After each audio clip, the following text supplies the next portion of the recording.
nuko ubwo hashize iminsi mike Roza ahora agambirira guhemukira Mutima ariko atarabona uko azabigenza ngo atazafatwa, yaje gusigara mu rugo wenyine. Mutima na Scovia bari babyutse bajya ku biro bishinzwe abinjira n'abasohoka ngo bashake ibyangombwa. Scovia yari yasize abwiye Roza ko bari bugaruke nimugoroba. Nuko ubwo Roza arashyekerwa ati ubwo bagiye reka nze nanjye mpamagara umukunzi wanjye aza ngabanyiriza umuhangayiko maranye iminsi. Ati rega nkumbuye no kogana nawe muri kiriya kibase cya kizungu mabuja ajya yogeramo. Barajya kugaruka twarangije ibyacu kare kandi ndabizi nawe ntago ajya atinzamo. Nuko ubwo abafashe telefone arahamagara ati mukunzi wanjye we banguka ndagushaka, dore ndi njyenyine ntugire impungenge, ngwino nuze nibagirwa akazi kaba aranyica n'igitutu cy'uyu munyamahanga. Ehe undi ati kubita imfubyi urahumbya gato nakugezeho. Nta gihe kinini cyashize Nyamusore barahasesekaye. Mutima muke wo mu Rutiba nawe ubwo yagiye akubitamo utwenda twa nyirabuja, yaje kumufungurira abeze nk'umwamikazi mu bwami bwe. Nuko ubwo bajya mu byabo ye bararya barishima karahava bagera no mu byo mu buriri. Barangije ibyo bakora Nyamuhungu ubwo arataha, Roza nawe asigara akora amasuku ngo bataza kurabuka ibyabaye. Mutima na Scovia nabo barashyize barataha basanga Nyiramwiza Roza nawe ari aho ngaho mu turimo twa nimugoroba. Mutima ajya guhindura imyenda ngo azafashe Roza mu mirimo, Scovia nawe ajya koga ngo aruhuke. Akimara koga yibutse ko adaheruka kureba amashusho y'ibyabereye mu rugo we adahari, kuko yari yarashyize mu nzu y'utwuma dufata amajwi n'amashusho kubw'umutekano w'ibintu bye. Yahise yegera ku meza yateretseho mudasobwa ye arayifungura, arebye yahise abona amahano Roza amazemo iminsi akorera mu nzu ye.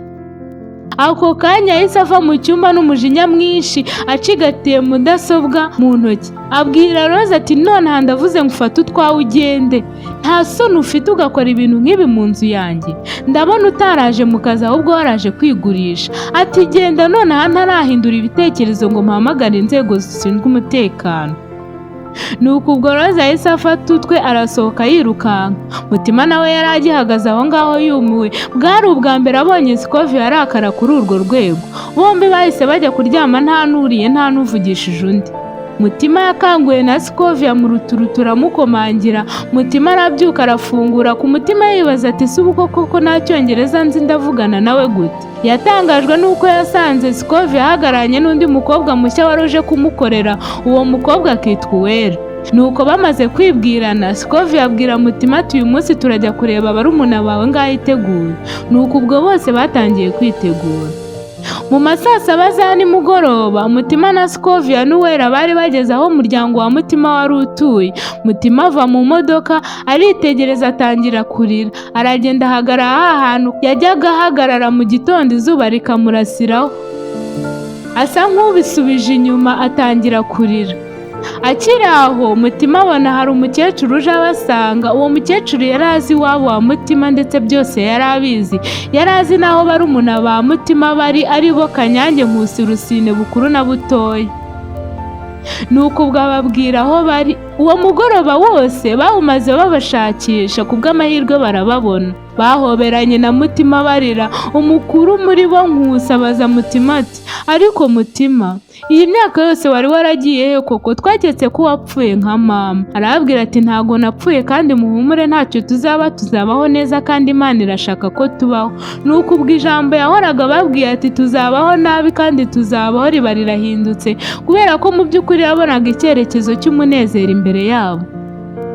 Nuko ubwo Scovia n'Uwera bari bahagaze aho ngaho bumiwe. Nuko ubwo Scovia arabafata bose abashyira mu modoka bajya mu gahoteli kari hafi aho ngaho bararamo. Bukeye bajya mu iduka bagurira imyenda n'ibindi byose bari bakeneye, abasubiza mu miryango yabareraga.